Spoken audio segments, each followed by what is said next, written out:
नमस्कार, आपण पाहत आहात सांगली टाइम्स न्यूज। जत तालुक्यातील वाळेखिंडी गावासाठी एक कौतुकास्पद आणि प्रेरणादायी उपक्रम राबवण्यात आलाय।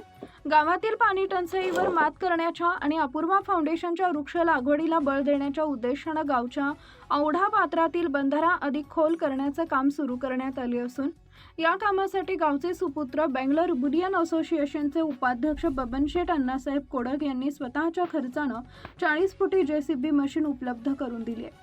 या जेसीबीच्या माध्यमातून बंधारा खोल करण्यात येत असून त्यामुळे अधिक प्रमाणात पाणी साठवणे शक्य होणार आहे। याचा फायदा परिसरातील शेतकरी, जनावरे आणि भूजल पातळी वाढवण्यास मदत होणार असल्याची भावना ग्रामस्थांनी व्यक्त केली आहे। श्री बबन कोडक यांच्या या सामाजिक बांधिलकीच्या उपक्रमाचे गावातून व परिसरातून तसेच सर्व स्तरातून त्यांचे कौतुक केले जाते। गावच्या विकासासाठी आणि पाणी संवर्धनासाठी दिलेले हे योगदान निश्चितच इतरांसाठी प्रेरणादायी ठरणार असल्याची प्रतिक्रिया अपूर्वा फाउंडेशनच्या वतीने देण्यात आली आहे।